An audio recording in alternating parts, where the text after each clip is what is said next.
සියලු දෙනාගේම අවසරයි. මම හිතන්නේ මේ දැන් අපි මේ ඉඩම් අවභාවිත එහෙම නැත්නම් ඉඩම් කොල්ලේ කියලා විවිධ ආකාරයෙන් වචන වලින් අපි මේක හඳුන්වනවානේ. දැන් අද මේ සාකච්ඡාව ආරම්භ කරන මොහොතේ ඉඳලම මට තිබුණ ගැටලුව තමයි වර්තමානයේ වෙන විට මේ ඉඩම් කොල්ලේ කියන එකට අපි අර්ථ කොහොමද දෙන්නේ කියලා ඉවරලා. ඒක තමයි ප්‍රශ්නේ තියෙන්නේ. මොකද ඒක හරිම විසිරුණු ස්වභාවයක්. ඒ කියන්නේ අපිට සෛද්‍යාන්තිකව නොපෙනෙන සීමාවන් ඔස්සේ තමයි විහිදෙන්නේ. මොකද ඉස්සෙල්ලා නම් අපි දන්නවා එක්කෝ ඒකට ඕන කරන පදනම් සකස් වුණා. ජාතික භෞතික සැලැස්ම වගේ සැලසුම් මත පදනම්ව සංවර්ධන ක්‍රියාවලිය ක්‍රියාත්මක වෙන ව්‍යුහයක් තිබුණා ලංකාව තුල. එතකොට අපි දන්නවා මේ ව්‍යුහය තුලදී කොයි තැන්වලින්ද ඉඩම් අත්පත් කරගන්නේ, මොන අරමුණු මත පදනම්වද ඉඩම් අත්පත් වෙන්නේ, මහා නගර 5ක් ඉදිකරන ක්‍රියාවලියක් එක්ක මේක බද්ධ වෙලා තිබුණා. ඉතින් එතකොට අපි දන්නවා මේකේ පළවෙනි අදියර කොහොමද යන්නේ, දෙවෙනි අදියර කොහොමද වෙන්නේ. එතකොට අපි හිතමු උතුරු නැගෙනහිර ඉඩම් නිදහස් කරන්නේ නැත්තේ ඇයි? ඊට අමතරව ඉඩම් අත්පත් කර ගැනීමේ ක්‍රියාවලිය මොනවාද මේ අපි කියන ආරක්ෂකාංශය උදලා කරන්නේ ඇයි කියන මේ සමස්තයම අපි තේරුම් අරගෙන හිටියේ. දැන් අද වෙනකොට තියෙන ප්‍රශ්නේ තියෙන්නේ අපි කොහොමද මේ ලංකාව තුල ඒ ආකාරයෙන් සිද්ධ වෙච්ච ක්‍රියාවලිය දැන් අලුත් ආණ්ඩුව බලයටපත් වෙනවත් එක්කම කොහොමද ක්‍රියාත්මක වෙන්නේ? මේ ක්‍රියාත්මක වීමේ ස්වභාවය කොයි වගේද කියලා. දැන් සමහර කෙනෙක් මේක දැන් හඳුන්වනවා මේ පෙරදි පැවතිච්ච ආකාරයෙන්ම දිගුවක් තමයි මෙතන සිද්ධ වෙන්නේ. දැන් එහෙම කියන්න අපිට සමහර වෙලාවට මේ ඒ යන රටාව අවබෝධ කරගන්න පුළුවන් වෙන්නේ නැහැ. ඒ කියන්නේ සිවිල් ක්‍රියාකාරීකයෝ විදිහට එහෙම නැත්නම් අපි එක පැත්තකින් මේ සිවිල් සමාජයට යම්කිසි ආකාරයක මග පෙන්වන සහ ඒකත් එක්ක සම්බන්ධ වෙලා අපි ක්‍රියාත්මක වෙන කණ්ඩායම් විදිහට අපිට තේරෙන්න ඕනේ මේක කොයි විදිහටද පදනමක් විදිහට ගොඩ නැගෙන්නේ. එහෙම නැත්නම් ප්‍රතිපත්තිය කොයි ආකාරයකටද ලිඛිතව නොමැති වුණත් ආණ්ඩුවේ ප්‍රතිපත්තිය කොයි විදිහටද සකස් වෙලා තියෙන්නේ කියන ඒ කියන්නේ විශ්ලේෂණය කරගන්න අපිට පුළුවන්කම තියෙන්න ඕනේ පදනම මත. හැබැයි තවම තියෙන ගැටලුව තියෙන්නේ වර්තමාන ආණ්ඩුවේ අපිට ඒක හරියටම දිශාගත කරන්න බැරි ප්‍රශ්නයක් තියෙනවා. මම හිතන්නේ මේක ලොකුම ගැටලුවක්.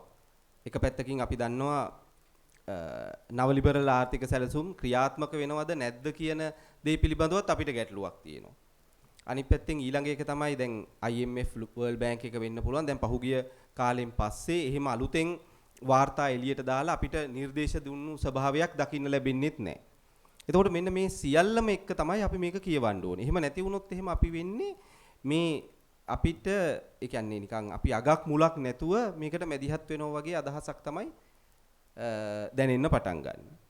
අනිත් පැත්තෙන් අපි වර්තමාන රජය බලයටපත් වෙනකොට ආපු ප්‍රතිපත්ති ප්‍රකාශන දෙකක් තියෙනවා. එකක් තමයි මේ යහපත් රටක් ලක්ෂණ ජීවිතයක් ප්‍රතිපත්ති ප්‍රකාශනය.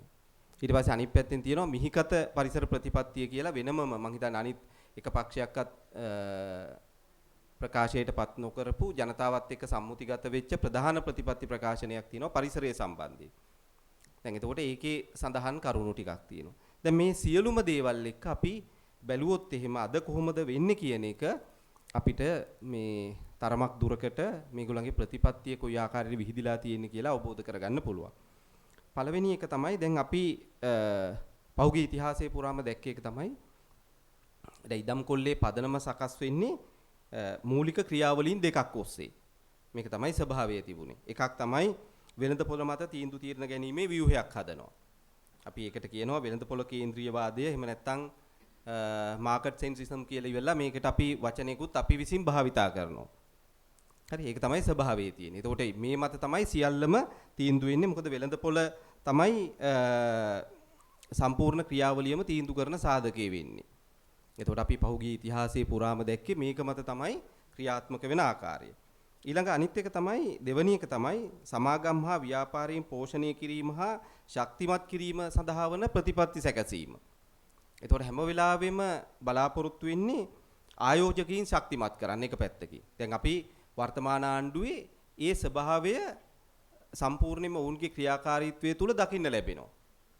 දැන් ජාතික භෞතික සැලැස්ම වගේ ව්‍යුහයක් ඔස්සේ හෝ එහෙම නැත්නම් ක්‍රියාත්මක වෙන ස්වභාවයක් රට තුළ ඇතුලේ ක්‍රියාත්මක නොවුනට හැම වෙලාවෙම සඳහන් කරන එකක් තමයි ආයෝජන. ඒ කියන්නේ ආයෝජකයින්ට පහසුවෙන් ඉඩම් ලබා දෙන්න පුළුවන් ක්‍රියාවලියක් කොහොමද ගොඩනගන්නේ. එතකොට මේ ක්‍රියාවලිය තුළ ඊටාම පහසුවෙන් ඉඩම් ලබා ගැනීම වගේම ආයෝජකයින්ට ගැටලුවකින් තොරව ආයෝජන කරන්න තියෙන අවස්ථාවල් අපි කොහොමද හදන්නේ. ඔන්න එක මේ පදනමක් ගොඩ නැගෙනවා අපිට වර්තමාන රජයේ ප්‍රතිපත්තිමය ව්‍යුහය කොයි වගේද කියලා. එතකොට අපිට පැහැදිලිවම පේන්න තියෙන දේ තමයි සමාගම් සහ ව්‍යාපාරිකයන් කේන්ද්‍රගත වෙච්ච ක්‍රියාවලියක් ඔස්සේ තමයි වර්තමාන රජයත් ක්‍රියාත්මක වෙන්නේ. එතකොට දෙවෙනි එක තමයි අපනයන ක්‍රියාවලිය ශක්තිමත් කරන එක. දැන් මේ ආණ්ඩුව නිතරම භාවිතා කරන එකක් තමයි මේ අපනයන ආර්ථිකය ශක්තිමත් කරන්න ඕනේ. එතකොට අපනයන ආර්ථිකයක් ශක්තිමත් කරන්න නම් පැහැදිලිවම අපිට පේන්න තියෙන දේ තමයි මේ වාණිජ ක්‍රියාවලියක් තත්වයටපත් වෙන්න ඕනේ. දැන් සාමාන්‍යයෙන් නම් අපනයන ක්‍රියාවලියක් ගොඩ නැගින්නේ එක්ක අතිරික්තයක් වෙන්න ඕනේ. නිෂ්පාදන අතිරික්තයක් තියෙන්න ඕනේ. නිෂ්පාදන අතිරික්තයත් එක්ක පදනම් වෙච්ච ක්‍රියාවලියක් හැදෙන්න ඕනේ. නමුත් එහෙම ක්‍රියාවලියකින් පරිබාහිරව උත්සාහ දරනවා අපනයන ක්‍රියාවලිය ශක්තිමත් කරන්න ඕනේ කියලා. එතකොට අපනයන ක්‍රියාවලිය ශක්තිමත් කරන්න නම් වාණිජ ක්‍රියාවලියක් ඇති වෙන්න ඕනේ. එතකොට වාණිජ කුෂිකර්මය හැදෙන්න ඕනේ. වාණිජ දීවර කර්මාන්තයේ ගොඩ නැගෙන්න ඕනේ. මේ தત્ත්වය ඇති වෙන්න ඕනේ. එහෙම නැත්නම් වාණිජ ආකාරයෙන් සත්ව පාලනය ඇති වෙන්න ඕනේ. මේ ඊට පස්සේ වාණිජ ආකාරයෙන් අපේ ස්වභාවික සම්පත් ඒ කියන්නේ භාවිතා කරන ව්‍යුහයක් හැදෙන්න ඕනේ. ඉතින් මේක තමයි අපනයන ආර්ථිකය ශක්තිමත් වෙනවයි කියන එකේ ව්‍යුහය. එතකොට ඒක තුල අපිට පේනවා ඒ ක්‍රියාවලිය ක්‍රියාත්මක වෙනකොට අනිවාර්යයෙන්ම මේ ඉඩම් කොල්ලයට එහෙම නැත්නම් ඉඩම් අයිතීන් උල්ලංඝනය වීම ක්‍රියාවලියට ඕන කරන මග විවර වෙනවා. ඒ ඔස්සේම. මොකද හේතුව හැම වෙලාවෙම සමාගම් එහෙම නැත්නම් ව්‍යාපාරිකයන් කේන්ද්‍රගත වෙච්ච ව්‍යුහයකට තුල රට ගොඩ නැගෙනකොට.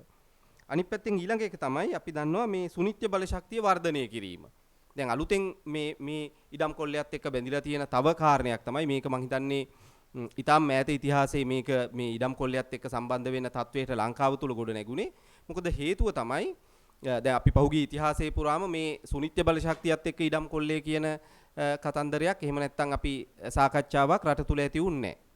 නමුත් අද වන විට පැහැදිලිවම පේන්න තියෙන එක තමයි සුනිත්‍ය බල ශක්තිය කියන එක මේ ඉඩම් කොල්ලේ එක මාතෘකාවක් බවට පත් වෙලා තියෙනවා අද වන විට. එතකොට වර්තමාන රජයේ ඒකේ ඒ ආකාරයෙන්ම ගොදුරක් බවට පත් වෙනවා වගේම ඒකට මිනිස්සු ගොදුරු කරන්න සැලසුම් කරනවා.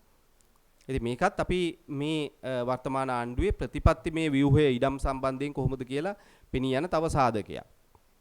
මොකද අපි දැක්කා මේ වර්තමාන රජයේ බලයටපත් වෙලා ඊටම කෙටි කාලයක් තුල සුනිත්‍ය බල ශක්ති ප්‍රභවයක් විදිහට මන්නාරම දිස්ත්‍රික්කයේ උත්සාහ දැරුවා සුළං විදුලි බලාගාර අදානි ව්‍යාපෘතිය ඒ විදිහටම ක්‍රියාත්මක වෙන යාන්ත්‍රණයක් හදන්න. ඊට පස්සේ ඇතිවෙච්ච අරගලයක ප්‍රතිඵලයක් විදිහට තමයි ඒක වෙනස් වුනේ. නමුත් අපි දන්නවා පැහැදිලිවම පළවෙනි ප්‍රියවරාවේ ඒකට ඕන කරන ව්‍යුහය තමයි ශක්තිමත් කරන්න හැදුවේ.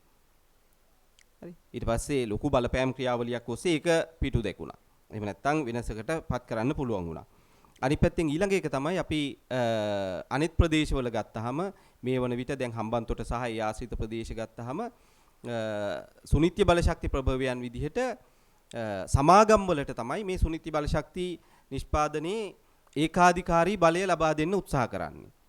ඒ කියන්නේ දැන් අපි සුනිත්‍ය බල ශක්ති ප්‍රතිපත්තිය ගත්තත් වර්තමානයේ කෙටුම්පත් කරපු ඒකේ පැහැදිලිවම සඳහන් වෙන දේ තමයි මේක ජනතාව කේන්ද්‍රීයගත වෙච්ච ස්වභාවයක් නෙමෙයි තියෙන්නේ. සම්පූර්ණයෙන්ම වෙළඳපොළ කේන්ද්‍රීයගත වෙච්ච ස්වභාවයක් තියෙන්නේ. ඉතින්දී තියෙන්නේ මහා පරිමාණ සමාගම් වලට කොහොමද මේ සුනිත්‍ය බල ශක්ති නිෂ්පාදනයේ ඒකාධිකාරී බලය ලබා දෙන්නේ. එතකොට අපි ඒකෙන් මිනිසුන් එහෙම නැත්නම් මේ සමාජයට ප්‍රජාවට ඒ සඳහා යොමු වෙන්න තියෙන අවස්ථාව අහිමි කරනවා. දැන් සමහර වෙලාවට සමහර කෙනෙක් සඳහන් කරන දේ තමයි සුනිත්‍ය බල ශක්ති ප්‍රභවයන් වලට ගියාට මේවා තියෙන ගැටලු තියෙන්නේ. දැන් අපි හිතමු සමහර ඒවා සීමාකාරී සාධක වෙනවා. දැන් සූර්ය බලය ගත්තොත් එහෙම රාත්‍රී කාලයේ ලබා ගන්න බෑ. මේ වගේ ප්‍රශ්න විදිහට යොමු කරනවා. දැන් පහුගිය කාලේ සඳහන් වෙච්ච දෙයක් තමයි මේ සාකච්ඡාවේ ඇතුළත මේ සුනිත්‍ය බල ශක්ති ප්‍රභවයන් ජනතාවට අවස්ථාව දුන්නාම ඒක කන්ට්‍රෝල් කරගන්න බෑ කියන. ඒ කියන්නේ මේන් ග්‍රිඩ් එකේ තුල කන්ට්‍රෝල් කරගන්න බෑ කියලා ඒ වගේ විවිධ මේ ප්‍රවේශයන් ඔස්සේ තමයි මේකට වෙළඳ පොලෙන් පරිබාහිර වෙන්න උත්සාහ දරන අවස්ථාවලදී සමාජය තුල මතවාදයක් හදන්නේ. හැබැයි අපි ඇත්ත වශයෙන්ම දන්නවා එහෙම එකක් නෑ කියන එක. මොකද හේතුව තමයි දැන් බොහෝ වෙලාවට අපිට ගබඩා කරන පද්ධති සකස් කරහිම හරහා මේක සම්පූර්ණයෙන්ම වෙනස් කරන්න පුළුවන්. දැන් පහුගිය කාලේ ගත්තොත් එහෙම දැන් අපි සෙනසුරාදා ඉරිදා සහ පොය නිවාඩු වගේ ප්‍රසිද්ධ නිවාඩු දවස්වලදී සම්පූර්ණයෙන්ම ජල විදුලි බලය නිෂ්පාදනය කරන ප්‍රභවයන් සම්පූර්ණයෙන්ම සීරෝ කරනවා. ඒ කියන්නේ නිෂ්පාදනය කරන්න දෙන්නේ නැහැ. ඒතකොට සුනිත්‍ය බල ශක්ති ප්‍රභවයක් විදියට ඒවෙන් අරගන්න නැතුව පවර් ප්ලාන්ට් වලින් තමයි අරගන්නේ ප්‍රධාන වශයෙන්ම. ඒ කියන්නේ කෝල් වෙන්න පුළුවන් එහෙම නැත්නම් ඩීසල් වෙන්න පුළුවන්. මොකද ඒවේ ප්ලාන්ට් එකක් මේ නතර කරොත් එහෙම ආපහු මේ එෆිෂන්සි එක වැඩි මට්ටමට අරගන්න කෙටි කාලයක් ගත වෙන හින්දා අකණ්ඩව ඒ ප්‍රභවයන් ක්‍රියාත්මක වෙන්න අවස්ථාව දෙනවා. එතකොට සුනිත්‍ය බල ශක්ති ප්‍රභවයන් වලින් තමයි ජලය මේ විදුලිය ලබා ගැනීම ක්‍රියාවලිය මැඩ පවත්වන්නේ. එතකොට සූර්ය විදුලි බලය අරගන්න එක නතර කරනවා. ඊට පස්සේ ජල විදුලි බලය අරගන්න එක නතර කරනවා. දැන් එතකොට එහෙම කරන ක්‍රියාවලියක් තුල ඊළඟට මහ පරිමාණයෙන්ම සමාගම් වලට සෝල බලාගාර එහෙම නැත්නම් සෝල උද්‍යාන නමින් සෝල ෆාම් කියන නමින් ලබා දෙනවා මහ පරිමාණයෙන්ම ආයෝජන කිරීමේ ක්‍රියාවලිය සඳහා. එතකොට ඒවට නතු වෙනවා ප්‍රධාන වශයෙන්ම ඒ සඳහා ප්‍රධාන වශයෙන්ම නතු වෙන්නේ ලංකාවේ ඒ කියන්නේ කාලගුණික දේශගුණික විපර්යාස වලින් ඍජුවම බැට කන කලාප. එහෙම නැත්නම් අපි කියන ශුෂ්ක කලාපයේ තමයි වැඩිපුරම මේවට නතු වෙන්නේ. දැන් අපි සුරංග විදුලි බලාගාර ගත්තත්, සූර්ය විදුලි බලාගාර ගත්තත් වැඩිපුරම නතු වෙන්නේ ශුෂ්ක කලාපය. ඒ කියන්නේ මන්නාරම දිස්ත්‍රික්කය සහ හම්බන්තොට දිස්ත්‍රික්කය කියන මේ ශුෂ්ක කලාප දෙක තමයි ප්‍රධාන වශයෙන්ම ශුෂ්ක කලාප දෙක තමයි මේ සඳහා ගොදුරු වෙන්නේ. එතකොට ඒවැ සාමාන්‍යයෙන් ගත්තත් මේ කාලගුණික දේශගුණික විපර්යාසවල ප්‍රතිඵලයක් විදිහට ලොකුම මේ බලපෑම් වලට ලක්වන ජනතාවක් ජීවත් වෙන සහ ස්වභාවික සම්පත් තියෙන කලාපයක්. ඉතින් ඒ කලාපම තව ආකාරයකින් මේ ආයෝජන ව්‍යාපෘති වලට එහෙම නැත්නම් මේ ඉඩම් අත්පත් කර ගැනීම එහෙම නැත්නම් නීති විරෝධී විදිහට ඉඩම් අත්පත් කර ගැනීම ඉඩම් කොල්ලයට ගොදුරු වෙනවා ඒ කලාපය. දැන් එතකොට අපි මේ පිළිබඳව නිවැරදිව අවබෝධ කරගන්න ඕනේ. අනිත් පැත්තෙන් ඊළඟ එක තමයි මම හිතන්නේ පෙරදී සඳහන් කරා මහා පරිමාණ සංචාරක ක්‍රියාවලිය. එතකොට අපි වර්තමාන ආණ්ඩුව හැම වෙලාවෙම සඳහන් කරන එකක් තමයි මේ සංචාරක. ඒ කියන්නේ සංචාරකීන් මෙච්චර ප්‍රමාණයක් ගෙන්නනවා. ඊට අමතරව දැන් සංචාරකීන්ව මේ එන ප්‍රමාණය ගණන් හදන බලන එක සහ ඒක ඒවා ඒ එන ප්‍රමාණයන් ප්‍රකාශයටපත් කරන එක ක්‍රිකට් මේ ක්‍රීඩාවක අර ලකුණු ලබා ගැනීමේ තත්වයට පරිවර්තනය වෙලා තියෙනවා. එතකොට ලකුණු මෙච්චරක් ලබා ගත්තා කියනවා වගේ හයිලයිට්ස් කියනවා වගේ දැන් මේ සංචාරකයෝ එන ප්‍රමාණය සඳහන් කරනවා. දැන් එතකොට ඒකේ පිටිපස්සේ අනිත් පැත්තෙන් අපි බැඳිලා තියෙනවා මේ සංචාරක ක්‍රියාවලිය හැම වෙලාවෙම උත්සාහ දරන්නේ මේ මහ පරිමාණ සංචාරක ප්‍රභවයන් එක්ක සම්බන්ධ කරන්න. මොකද දැන් අපි පහුගිය කාලේ පුරාම දැක්කා පළාත් මට්ටමින් සංචාරක ප්‍රතිපත්ති ගණනාවක් හැදුවා. ඊට අමතරව දිස්ත්‍රික් මට්ටමින් සකස් කිරීම සිද්ධ කළා. දැන් මේ වෙනකොට දිස්ත්‍රික් මට්ටමින් සකස් කළා සමහර ඒවා ප්‍රකාශයටපත් කරලා තියෙනවා. සමහර ඒවාට අපිටත් ආරාධනා කරනවා. ඉතින් මේවැ ස්වභාවය තමයි ඒ කියන්නේ ඒ ඍජුවම ඒවා ඉඩම් කොල්ලයක් එක්ක බැඳිලා තියෙන එක. මොකද හේතුව ඒ ප්‍රභවයන් සියල්ලම විවෘත කරන්න හදන්නේ මහා පරිමාණ වෙළඳ පොලක් එක්ක. එහෙම නැත්නම් මේ සුළු පරිමාණ ජනතාව කේන්ද්‍රගත වෙච්ච ක්‍රියාවලියකට නෙමෙයි ගෙනියන්න හදන්නේ. ඉතින් මේක තමයි මම හිතන්නේ අපි මේට තියෙන මේ වර්තමාන රජයේ මේ උපාය මාර්ගය තේරුම් ගන්න තියෙන අවස්ථාවක්. අනිත් එක තමයි ඊළඟට දැන් මේ ග්‍රාමීය ආර්ථිකය කියන එක ශක්තිමත් කිරීම වෙනුවට මේ දැන් උත්සාහ කරනවා ගමෙන් එළියට, ඒ කියන්නේ නගර කේන්ද්‍රීය ආර්ථිකයක් ගොඩනගන්න. දැන් අපි පහුගිය කාලේ පුරාම අපි හිතුවේ මේ වර්තමාන රජය බලයටපත් වෙනකොට අපි හිතුවේ හොඳයි අපි මේ ඒ කියන්නේ බලාපොරොත්තු වෙන්නේ කියන එක නෙමෙයි මේ ඒ කියන්නේ මධ්‍යගත මේ ආර්ථිකය වෙනුවට විසිරිච්ච ආර්ථික ක්‍රියාවලියක් ක්‍රියාත්මක කරයි කියලා ඉවරලා. දැන් නමුත් අද වෙනකොට තියෙන්නේ ඒ කියන්නේ අපි පෙරදී සඳහන් කරපු අර ජාතික භෞතික සැලැස්මම පදනම් වෙච්ච ගමින් ස්වභාවික සම්පත් ඇතුළු සමස්තයම නාගරික කලාප වලට සංකේන්ද්‍රණීය වෙන ආර්ථික ව්‍යුහයක් තමයි ගොඩනගන්නේ.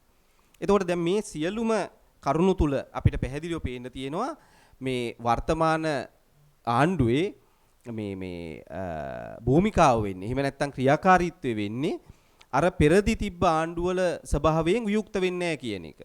එතකොට කොයිම වෙලාවකවත් ජාතික භෞතික සැලැස්ම ක්‍රියාත්මක නොකරනවයි කියලා ඉවර වෙලා සඳහන් කළා නැහැ. එතකොට ඒ සැලසුම තමයි 2048 වෙනකම්ම ක්‍රියාත්මක වෙන්න. එතකොට ජාතික භෞතික සැලසුම් දෙපාර්තමේන්තුවෙන් සකස් කරපු වාර්තාව සහ ඒක අනුමැතිය ගත්ත වාර්තාව 2048 වෙනකම්ම මේක තමයි ක්‍රියාත්මක වෙන්නේ. එතකොට මේ ව්‍යුහය නම් ක්‍රියාත්මක වෙන්නේ අපිට ඉඩම් කොල්ලේ කියන එක මේ මොකද්ද අරුමයක් නොවේ කියන එක තමයි කියන්න වෙන්නේ. මොකද ඒකට අපිට මුහුණ දෙන්න වෙනවා. ශක්තිමත්ව මුහුණ දෙන්න වෙනවා. මොකද ඒකෙන් පරිබාහිර වෙන ක්‍රියාවලියක් ගොඩනගන්න කොයිම වෙලාවකත් රජයට බෑ ඒ ආණ්ඩුවට බෑ ඒ ප්‍රතිපත්තිය නම් ක්‍රියාත්මක කරන්න. එතකොට අලුත් ප්‍රතිපත්තියක් සකස් කළා ඉදිරිපත් නොකරන තාක්කල් මේ ප්‍රතිපත්තිය තමයි ක්‍රියාත්මක වෙන්නේ. එතකොට මේ ප්‍රතිපත්තිය තුල පැහැදිලිවම තියෙනවා ජාතික භෞතික සැලැස්ම තුල කොහොමද වාණිජ්‍ය ක්‍රියාවලීන් වාණිජ්‍ය නගර ප්‍රධාන වශයෙන්ම පහක් සකස් කරන්නේ ඒකත් එක්ක සම්බන්ධ වෙච්ච අණු නගර ගණනාවක් ඇති කරන්නේ කොයි වගේද ඒවා එකිනෙක සම්බන්ධ කරන ජාලය කොහොමද අධිවේගී මාර්ග පද්ධතිය ඇතුළු ඒ සියල්ලම ප්‍රකාශයටපත් වෙන්නේ කොහොමද ඊට අමතරව ඒ කලාප සංවර්ධනය වෙනකොට ග්‍රාමීය ප්‍රදේශ වලින් කොහොමද මේ විශාල වශයෙන්ම ශ්‍රමය අරගන්නේ ඒකත් එක්කම ඒ කලාප නිදහස් වෙනකොට ඒ කලාපවල ඉඩම් ටික කොහොමද වාණිජ්‍ය වගාබිම් වලට ලබා දෙන්න කියන ඊටාම පැහැදිලි සැලැස්මක් තියෙනවා. එතකොට මේ කලාපවල කොයි විදිහටද ඉඩම් ලබා දීම සිද්ධ වෙන්නේ වාණිජ්‍ය ක්‍රියාවලීන් වලට කියලාත් ඒක සැලසුම් කරලා තියෙනවා මැප් කරලා තියෙනවා. එතකොට මේ සැලසුම තමයි ක්‍රියාත්මක වෙන්නේ කියන එක තමයි අපිට පේන්න තියෙන්නේ. එතකොට අපිට මේ පදනමේ ඉඳලා තමයි පාලක විදිහට සහ සිවිල් ක්‍රියාකාරීත්වය විදිහට පරිසර ක්‍රියාකාරීන් විදිහට අපිට වැඩ කරන්න වෙන්නේ. එතකොට මේ වැඩ කිරීමේදී මම හිතන්නේ එක පැත්තකින් දැන් අපි පහුගිය කාලේ ඉඳලම ඍජු යෝජනා ගණනාවක් ගෙනාවා. ඒ ඍජු යෝජනා වලින් එකක් තමයි 1987 13 වෙනි ආණ්ඩුක්‍රම ව්‍යවස්ථා සංශෝධනයට අනුව මේ වෙනකම්ම ඉඩම් කොමිසමක් පත් කළා නැහැ. එතකොට අවුරුදු මම හිතන්නේ ගණන් මට බැරි හින්දා එච්චර මට එකපාරටම කියා ගන්න බෑ කීයද 29ක් වෙන 29ද 39ද 29ක් නේ 1987 ඉඳලා අද වෙනකොට 29යි නේ 39යි. එතකොට 39කින් ඉඩම් කොමිසමක් පත් කළා නැහැ.